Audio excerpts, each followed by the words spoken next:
There's something deeply unsettling about a mind that cannot rest.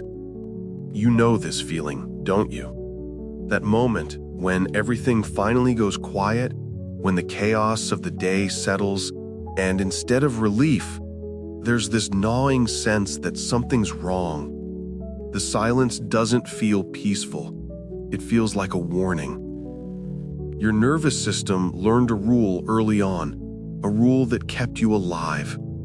If I stay alert, I stay alive. And for a long time, that vigilance served you well. But here's the cruel irony. You crave peace more than most people ever will, yet when peace finally arrives, you don't trust it.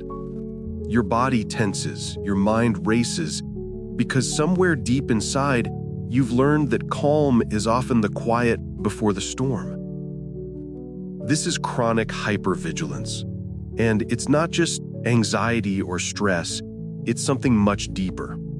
It's a nervous system that never fully returns to baseline, always scanning, always anticipating. Hypervigilance isn't fear, it's the anticipation of threat. It's your system staying perpetually on because at some point inconsistent safety and emotional neglect taught you that letting your guard down was dangerous. Maybe you grew up in a home where emotions were unpredictable, where love felt conditional, where you learned to read the room before you even entered it, scanning faces for signs of what mood you'd be walking into. No one taught your system what calm felt like consistently. Instead, you learned to be the emotional thermostat, always adjusting, always managing, always vigilant. Neurologically, this pattern keeps your amygdala overactive and disrupts what's called the default mode network, the part of your brain responsible for internal reflection, imagination, and rest. When this network can't function properly, you lose the ability to truly be present with yourself. You become a stranger in your own life, always preparing for the next thing, never fully arriving in the current moment. The paradox is heartbreaking, Arian. The same vigilance that once saved you now prevents you from ever feeling at home inside yourself. And this shows up everywhere in your adult life. In how you navigate relationships, always anticipating rejection or abandonment. In your career, where you might overwork to prove your worth or struggle with imposter syndrome.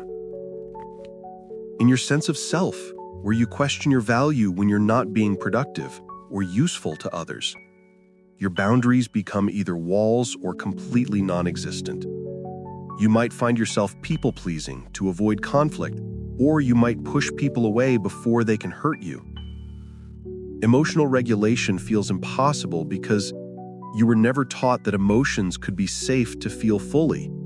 Instead, you learn to manage everyone else's emotions while suppressing your own. These aren't character flaws. These are coping mechanisms, brilliant adaptations your young mind created to survive. You might have developed what psychologists call avoidant or anxious attachment styles.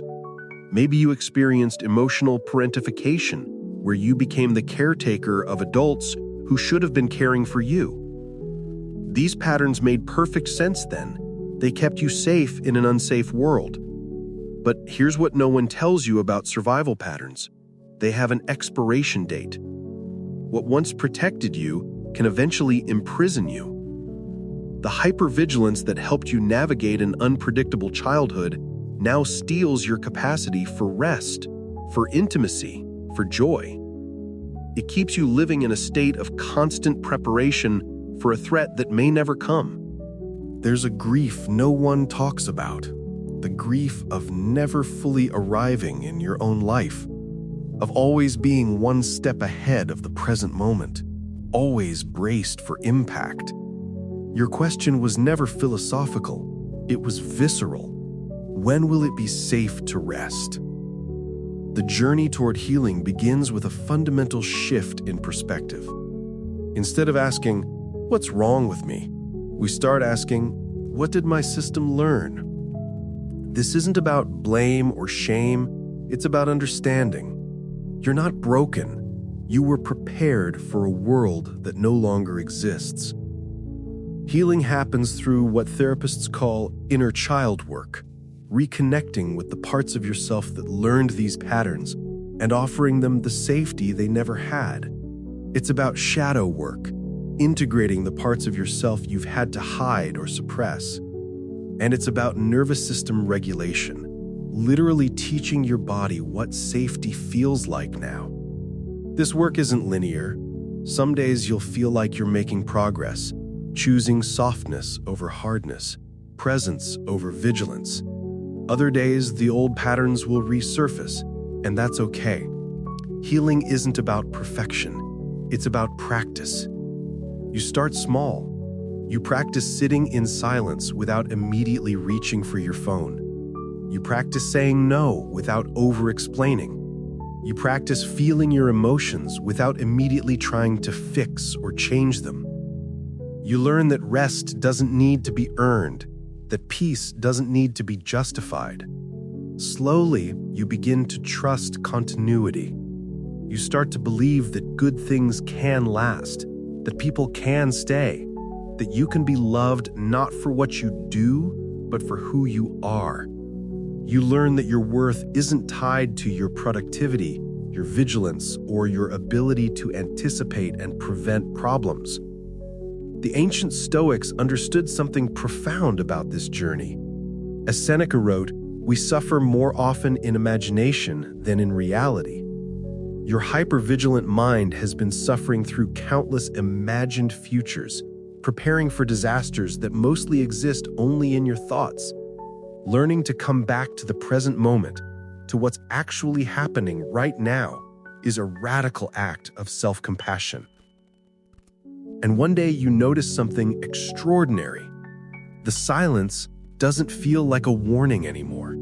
It feels like home. You can sit with yourself without needing to be anywhere else or anyone else. The tension that you've carried for so long, this tension is old, and it's finally ready to be released. The greatest achievement isn't success or recognition or even happiness. It's serenity. It's the ability to be at peace with yourself, to trust that you're safe in your own skin, to know that peace isn't something you have to earn or defend. It's your birthright.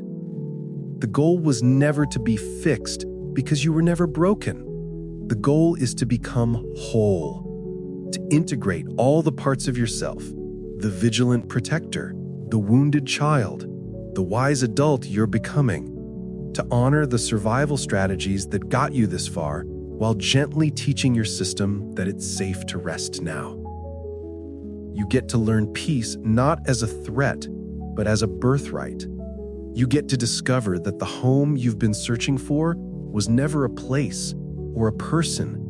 It was always the quiet space within yourself, the space that exists when you finally stop running from your own presence. This is your invitation to come home to yourself, to trust that you're safe now, to believe that peace, real peace, is not only possible, but inevitable when you stop fighting it and start practicing it. Your nervous system is learning a new language, the language of safety, of rest, of unconditional self-acceptance. And in that learning, you're not just healing yourself. You're breaking generational patterns. You're creating space for others to feel safe too. You're proving that it's possible to transform survival into thriving, hypervigilance into presence, fear into love. The journey continues, but you're no longer walking it alone. You're walking it with all the parts of yourself, finally united, finally